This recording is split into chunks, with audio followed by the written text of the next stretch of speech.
Today, we're going to continue taking a look at the best Lego Ninjago set from every season.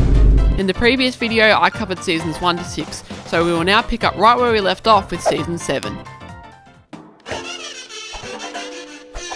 Season 7 was released in 2017 and is in the middle of what I would consider to be the bad era of Ninjago, starting with Day of the Departed and ending with the Ninjago movie.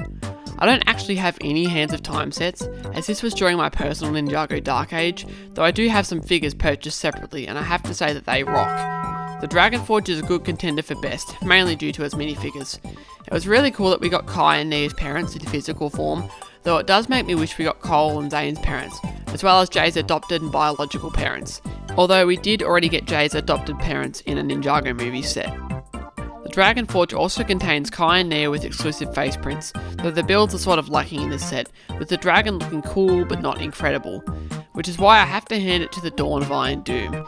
The build here is very unique, and it's unlike any other Ninjago set, and it of course plays a crucial role in the show, changing it forever, although the main draw here as usual is the minifigures, this being the only set to feature the season's primary antagonist, Acronix and Crux.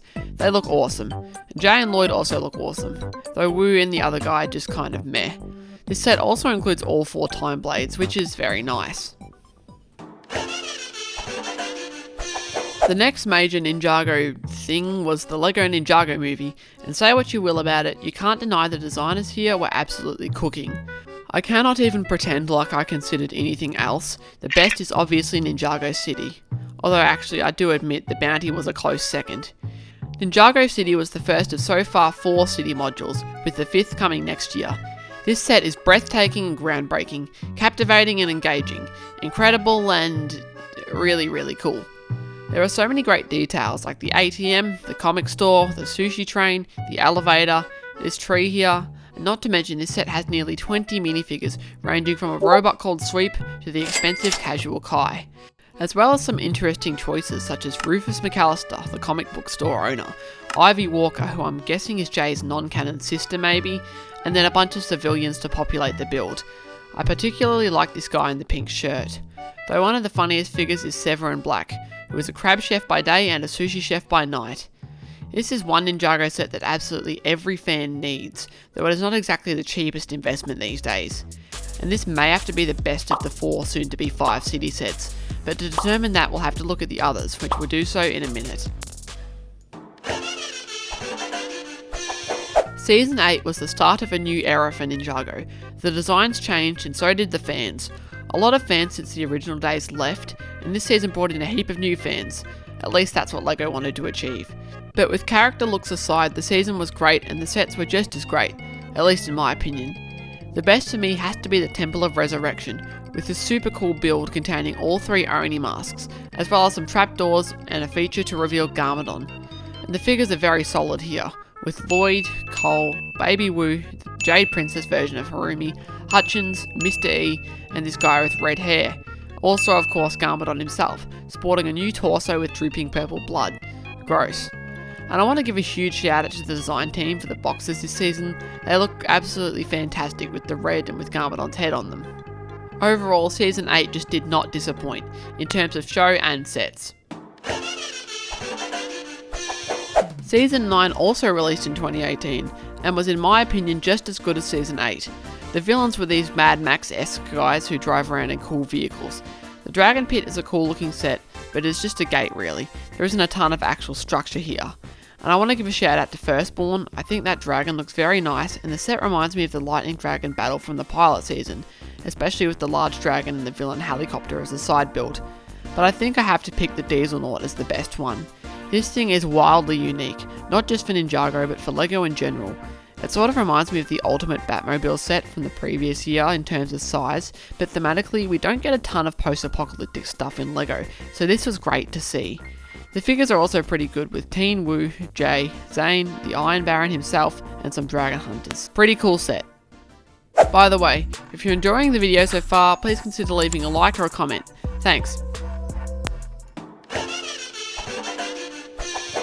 Now this is where things get difficult, because technically Season 10 only had one set, which was a blister pack, though this season incorporated elements of Legacy, so I'll pick a set from that instead. Legacy ran over the course of 3 years, so there is a lot to choose from, though the best is obviously the Ninjago City Gardens, for basically the same reasons as the original city. It looks great, it smells great, and it probably tastes great, so by all means it is a great set. You get the mechanic, a long overdue character at this point, Golden Wu, clutch powers, the second version of Misako, and Lloyd's horrible haircut and physical form, finally. And the overall look of this set is very impressive, with the centre tree and the tallness of it. It is the clear winner to me, though I have to give some honourable mentions as well, because there are a lot of great Legacy sets. The Monastery is a fantastic set, as is the Destiny's Bounty, probably the second best version of the ship so far. The Overlord Dragon is also great and was long overdue, and how can I overlook the Fire Dragon and Zane's Titan mech? Legacy was honestly way too short-lived. Season 11 was released in 2019, and whilst the show was severely downgraded in terms of animation and writing, the sets were still fire, literally on fire, or at least half of them were. There were some very cool and great sets in this wave, such as the Land Bounty or the Castle of the Forsaken Emperor, or even Lloyd's Titan mech, though I think I have to hand this one to the Fire Fang. This set is honestly awesome. It reminds me very much of the Great Devourer in the Epic Dragon Battle set. Ninjago sets featuring creatures that aren't dragons are surprisingly few and far between, and it was cool to see a whole set dedicated entirely to a big snake. I like the vinyl pieces used here to achieve the Cobra's look, and I appreciate that they included Asphira in a cheap set. Cheap relative to the other set she's in. For all of its flaws, at least Season 11 brought in some fresh new concepts. Season 12 released in January of 2020. I think this season of the show was actually pretty enjoyable, definitely a step up from its predecessor. Though I have to be honest, I don't love the sets in this wave. They all just feel pretty weak to me, though there is one that stands out, that being the gamers market. My version of this is pretty much in pieces, but no one is buying this set for the build. It's all about the figures here.